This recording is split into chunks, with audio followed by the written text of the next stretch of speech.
Welcome to another exciting episode of Simon Says Wrestling. Thank you all so much for tuning in. And this is officially the last episode for 2025. It's been a crazy journey. It's been one hell of a crazy journey. Obviously, capitalizing on the fact that I'm a huge WWE fan, I decided to open up this channel so we could all talk wrestling, all talk the sport that we all love, grown up on, and to some extent, here and there, hate a bit with the decisions being made. But thank you so much to my subscribers on YouTube. Thank you to the guys that have followed me on all social media platforms. Thank you so much for the support. Thank you so much for the conversations that I've had with a lot of people online. And you get to get basically a different perspective as to everything that's happening in wrestling.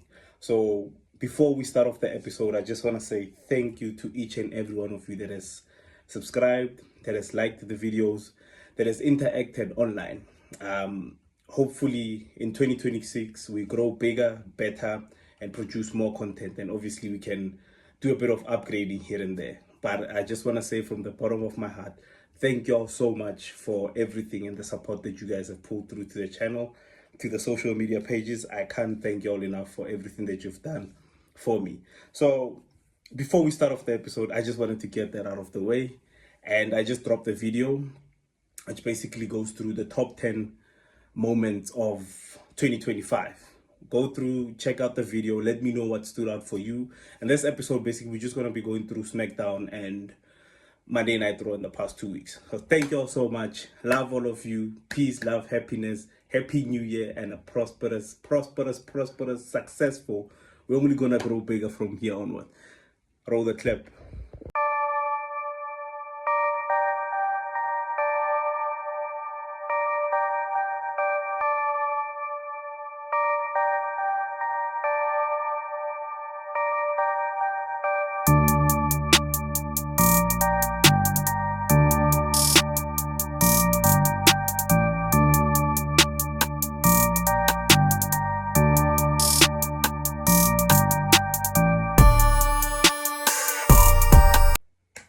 Welcome to another exciting episode of Simon Says Wrestling.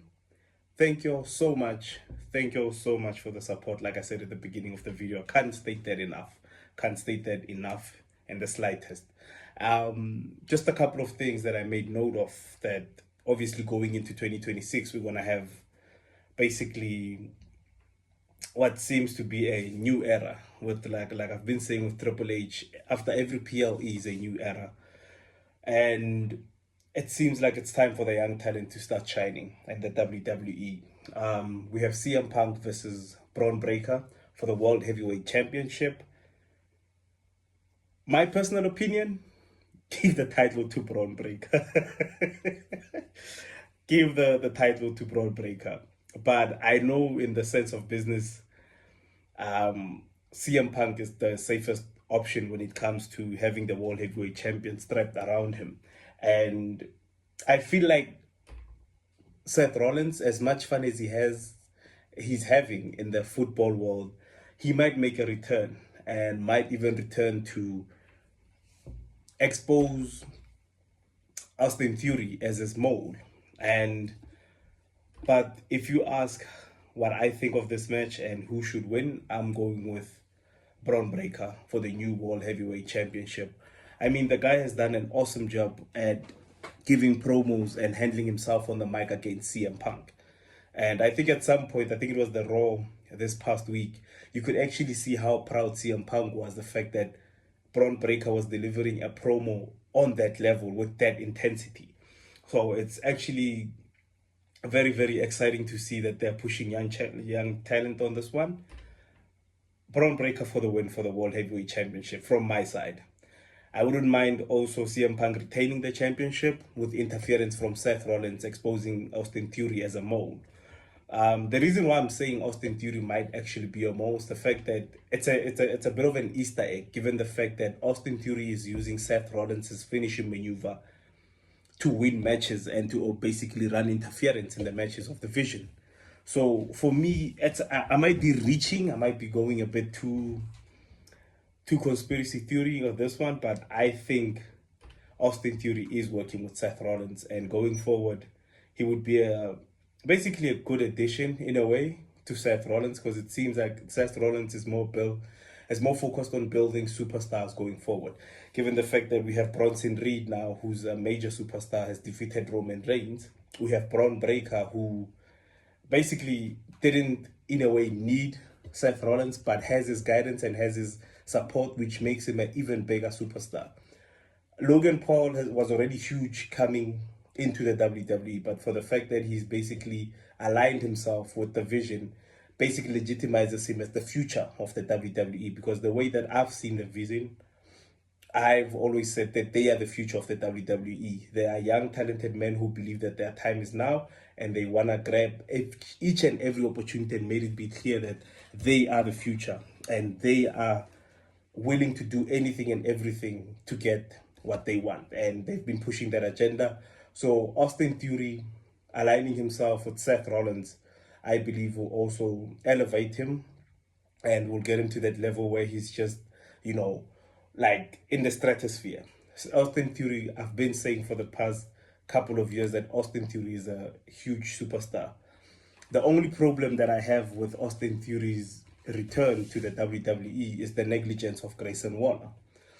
I would have expected for him to come back, and obviously the first person that he would have a problem with would be Grayson Waller, but it seems Grayson Waller has been given a role in the New Day, and obviously Austin Theory has been given his role in the Vision. So it'll be interesting to see how everything is taken going forward. It will be very, very, very interesting to see what plans they have for 2026 with Austin Theory, and obviously I would like to see Grayson Waller at the level that Austin Theory is right now. The fact that he's lingering around with the New Day kind of leaves a bad taste in my mouth. So I just want to go forward to see what they have planned for Austin Theory. It's probably going to be great things. And Seth Rollins, please come back. We know you love football. We need you. We need you in the WWE. The Usos are officially a 9-time tag team champions. And I don't know, but I was getting a bit of a weird heelish vibe from Jey Uso throughout the segments that they were penning. Personally, I don't think that's the correct route to go when it comes to Jey Uso, especially in the sense that he's the most over babyface, while over in terms of the I would say the most interesting entrance, and obviously the most interesting story to tell. But if him and his brother are the tag team champions now, and you want to turn him heel, are you going to have him turn heel against his own brother, and we're just going to have a repetition of what we had at WrestleMania with the Super Kick Festival? I don't think it's the right way to go. I think for now, let's have the Usos concentrate on the Raw tag team division and try to elevate it to a level where it's actually digestible and we actually have stories going on. For now, I think the Jey Uso story is gonna be placed to the side. Jimmy Uso, I've been rooting for to actually get the main event spot. Let's not let it happen now. Let's have them build the Raw tag team division up to a certain standard, and once it's at that standard, we can then start pulling in stories between Jimmy and Jay, or maybe Roman obviously being interfering, and obviously how it goes going forward. So it'll be interesting to see how they play the whole angle with them actually being the new tag team champions, 9-time tag team champions. Jey Uso's heel turn, not the right time. Jimmy Uso's heel turn, not the right time either. Let's have them build up the tag team division so we can get to a certain standard of being digestible in a way. And then we have the Kabuki Warriors versus Rhea Ripley and Io Sky for the tag team championships. This is obviously going to be taking place on the first Raw in January. So it'll be very interesting to see what they do and how they deal with the whole tag team issue and the WWE. When it comes to the women's tag team division, it gets a bit tricky for me because you have major single competitors teaming together to form one super group. Once these super groups are formed, we have women's champions, the main women's champion, the women's world heavyweight champion, and the universal women's champion. That then don't really have any competition or anybody to go into a storyline or a feud with. So it gets very, very tricky. It's great to see Rhea Ripley obviously going into the tag team division side of things and actually not focusing on a singles championship. But we need Rhea Ripley in the main event picture. For me, Rhea Ripley, Asuka, Bianca Belair, Bayley, Charlotte Flair, Alexa Bliss. The 6 women that I just named now are currently all in tag teams, and they're not focusing on individual championships. We're pushing new talent with obviously Raquel Rodriguez, but Raquel Rodriguez is also a member of a tag team with obviously Liv Morgan and Roxanne Perez. So we have a lot of big superstars in tag teams. I mean, Nia Jax now is mentoring Lash Legend. So it's very interesting to see. It's actually exciting to see so many women, so many main event women in the tag team division, but also worrying at the same time that the main characters, the main championships will not have any competition to them. Like given this point in time, we have Stephanie Valkyrie, who's currently feuding with Nikki Bella and Raquel Rodriguez. So Raquel Rodriguez is the underdog in this one. Nikki is the legend, so to speak, and Stephanie Valkyrie is basically the complete WWE women's wrestler. If you were to build a women's wrestler with the technical ability and the in-ring ability of of a perfect female wrestler, you would definitely be getting Stephanie Valkyrie. But after this feud is done, who's gonna challenge her? Who's left to step up to Stephanie and say, I want to take the World Heavyweight Championship from you? So which is why I'm saying the division, in the tag team division, it's starting to bloom, but it's also affecting the single side of things. Jade Cargill, I think the last time I checked, she was feuding with BFAB and Mitchell, which then also just leaves us with a whole lot of question marks. I don't know when Bianca Belair is gonna return to the ring to make her long-awaited return. But I think when she does come back, it could be a very pivotal point in the match and in obviously the whole division.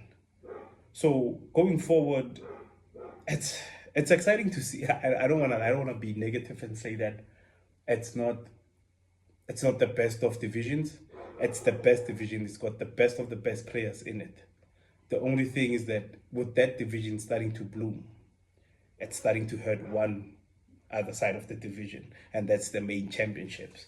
The Wyatt Six are currently the SmackDown Tag Team Champions. Yeah, the Wyatt Six and the MFTs are stuck in a loophole. There's no story being told there. There's no meat to sink your teeth in. They've basically gotten stuck in this loophole where they're trying to outdo one another. For me, I think the Wyatt Six might have been the second worst utilized tag team in the WWE after the New Day heel turn. Reason being that we have Uncle Howdy. Uncle Howdy could have easily played mind games with his opponents. I don't think Uncle Howdy has played any sort of mind games with the MFTs. I don't think he has tried to turn the MFTs against each other, and I don't think he has tried to, in a way, get into the minds of the MFTs. The only thing he's been doing is giving off cryptic messages and obviously promos, but hasn't really done anything, to elevate those tag team championships with either them or the MFTs. So I need a story. Like this is my main thing that I've always said when it comes to the WWE. We need a story to back up a match. The more of a story you have going into the match, the more interest that you pick from the audience. So obviously, with this loophole, it's very hard. It's very hard to say the MFTs are growing, the MFTs are dominant, because one week they're on top, the other week they're at the bottom. So it gets very, very tricky. So I just need the Wired Six and the MFTs to decide as to what they're going to do going forward. Gunther at this point in time is just being a true villain. Having come off the success of making John Cena tap out, he's been coming out every week to make us feel that he made John Cena tap out and he made John Cena give up. I don't know what the plan is with Gunther going forward, but it looks like Gunther is the new age legend killer, and Gunther going forward is basically gonna be the one person that's gonna retire every legend that's looking to walk out the door. So far, he has Bill Goldberg under his belt, he has John Cena under his belt, and it looks like he has his sights set on AJ Styles. AJ Styles might actually want to go one-on-one with Gunther to maybe have his final match. And like I've been saying for the past year or so, the perfect heel in the WWE, for me personally, is Gunther. The in-ring work, the mic, the promo delivery for Gunther, the way he handles himself, you actually believe that this guy is as much of a douchebag on TV as he is in real life. And for me, he's the only one that I can say has the legitimacy to ending all of these legends' career. And I'm enjoying the fact that he's coming out every week to get on more heat, to let everyone know that I'm the one that made John Cena tap out. I'm the one that made John Cena give up. Seems like AJ Styles is obviously gonna be in his sights, and we've all heard AJ Styles saying that he doesn't have that much time left in the WWE. So we'll see what's next for Gunther in 2026. Hopefully he can get his own singles championship run that he will obviously get going forward. But we'll see what they have planned for Gunther. I think this is the best momentum that they can give him after obviously having tapped out to Jey Uso. This would be the best next option to give Gunther, to have that whole, you know what, we're bringing back the order, we're bringing back the dominance, we're bringing back the arrogance of Gunther. And this is given because he has not only submitted John Cena, but he has also retired Bill Goldberg. Becky Lynch. Becky Lynch is doing an excellent, and excellent is actually understating what Becky Lynch is doing to build Maxine Dupree. She has built a star. For me, Becky Lynch has built a star in Maxine Dupree. The fact that Becky Lynch takes her time to give promos in the ring to Maxine Dupree and gives the time to give promos to Maxine Dupree on her social media pages, for me, just lets you know that Becky Lynch is invested in building a huge star. And she's basically made Maxine Dupree to the star that she is today. We've all taken note of Maxine Dupree because of how she looks. But now we've actually taken to Maxine Dupree because of what she can do in the ring, and she's improved so tremendously. The give and take relationship and the chemistry that she has with Becky Lynch is exceptionally incredible. Like I feel like I'm even understating the fact that what Becky Lynch has done here, not a lot of superstars can do. I've seen Bayley do the same thing for Lyra, but what Becky's doing for Maxine is so beautiful to see. Sorry about that, just had to take a quick call. Yeah, like I was saying, Becky Lynch, thank you so much for building up a superstar for the future. Maxine Dupree, you have killed it. You are a future Universal or World Heavyweight Championship. Becky Lynch, 10 out of 10 for the job that she's done at this point in time. Another thing we have a huge main event in Berlin, and this is basically these three stages of hell, as they like to call it, between Drew McIntyre and Cody Rhodes. I don't know if I'm the only person that's ready to see a title change, or I don't know. I could be the only person. Let me know. Let me know. Comment down below. Let me know if it's time for Cody Rhodes to lose the Universal Championship. Drew McIntyre has been carrying Cody Rhodes this whole feud. I've said it in the previous video. I've said it when the feud started. Drew McIntyre is carrying Cody Rhodes. Cody Rhodes literally has nothing to offer Drew McIntyre except for himself at this point in time. And I'm just ready to see the title go on to Drew McIntyre. So I did some research. Obviously, 3 stages of hell is basically a three falls match, so to say. 2 out of 3 two best. It's 3 matches. Okay, I don't know. It's 3 matches. All these matches are going to be different stipulations. So it can either be one is contested under a tables match, the other one is contested under Extreme Rules, the other one is contested under Hell in a Cell. That's my understanding of what the 3 stages of hell is. I don't know, you guys maybe probably have a better explanation or what entails as a, 3 stages of hell match. But I am so ready to see Drew McIntyre get the Universal Championship around his waist. And yeah, other than that, there's nothing else more to cover. It's just that it's been a crazy year. It's been a crazy year.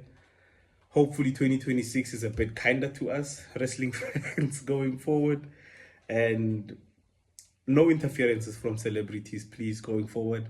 If you're a celebrity and you don't have a long-term contract with the WWE, stay out, please. Stay out.